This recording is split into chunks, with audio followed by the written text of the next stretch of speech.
My name is Samuel Mbeche. I'm an optometrist by profession. Part-time I do rugby, I'm a rugby player and an adventure rider.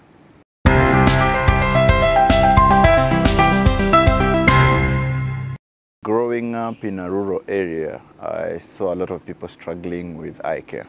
Personally, I had an experience when I was in high school. I said I'm a rugby player, so when I was playing rugby, I actually incurred an eye injury while playing. So I got a very shoddy treatment because there was no practitioner or a specialist for eye care. And from there, I realized there's a gap. So I've been wanting to reach out to the people, especially, who are out of the city who can't access the eye care. Recently, actually, to be specific, on May, I undertook a journey on my motorcycle to South Africa.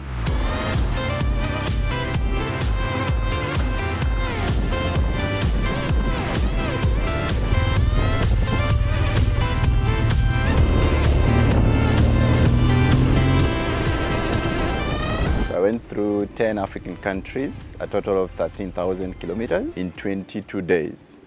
I actually took one break, 1 day off only. The rest of the days I was actually riding and creating the eye care awareness.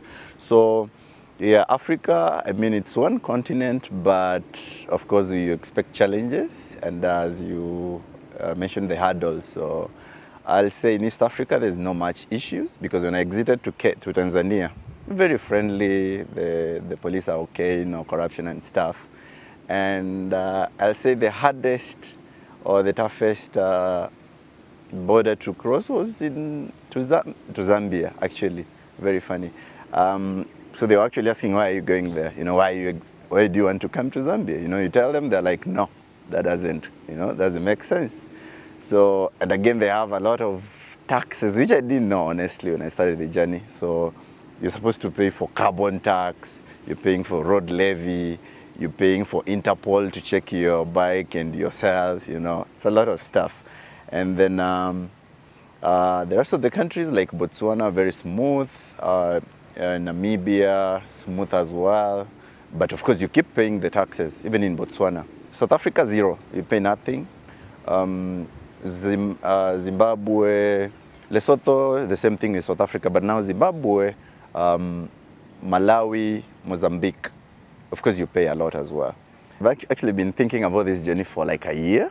So I was actually anxious and excited when the time was actually nearing. So I got very active. I submitted for the gym. I was doing runs and gym, because it's gonna be over a month out of the country, basically seated on a motorcycle, moving and going to villages, different climates. Remember now in the south it was actually winter, so yeah, I did a lot of exercising. Your body has to be at par, and then now of course I have to think about the bike as well. So I was doing some servicing, checking on some parts for replacement, test riding it to see if it's fit. Again, I had to do preparations in regards to the looking at my map or route. So I have to look at the area, the roads, the state of roads and everything. I have to know about the cultures of places. I have to get connections and know where to get medical emergencies in case. I have to know the rules and road regulations of different countries. Yeah, so I did a lot really.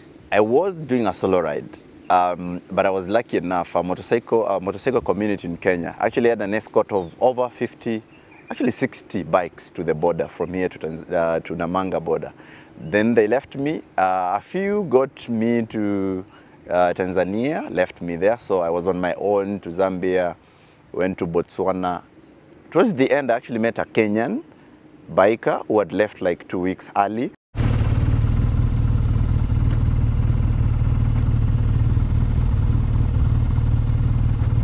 And then I met cyclists as well who are heading to South Africa from Kenya. So of course they couldn't keep up with my pace. So Namibia, I met Namibia bikers. So I was doing it solo, but the African community, like the biking community, is very active. So whenever you say you are somewhere, they actually want to welcome you. So it was a success, mainly because I incurred, of course I was battling the language barriers, road differences.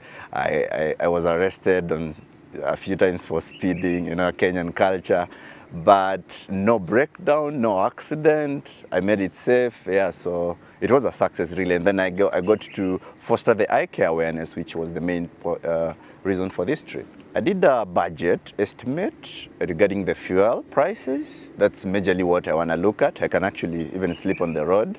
But now, of course, you look at the accommodation, the food and everything. Luckily enough, the fuel prices go lower once you exit Kenya. But now this being lower, it never really made a difference for me because I never planned for taxes. So the money ended up going to taxes and even more. I'm really interested in trespassing through the whole of Africa. So I'm tempted. There's a group of bikers that are planning to do all Africa, but my major interest now is on the north side. I got my injury when I was in high school, actually the beginning of my rugby career. Heading to university, I still, had the fire. I wanted to know more about eye care and what I can do. So during my university research, the final research that we do to graduate, I actually undertook a study regarding eye care in sports, which is very wanting in the country.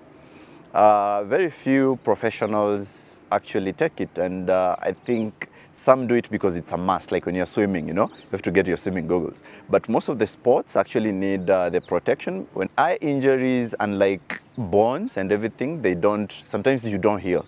It means you lose the vision in that eye or both eyes. So it's a very crucial thing which has so little attention, but actually means a lot here. Eye care is a virgin sector in the country, to be honest.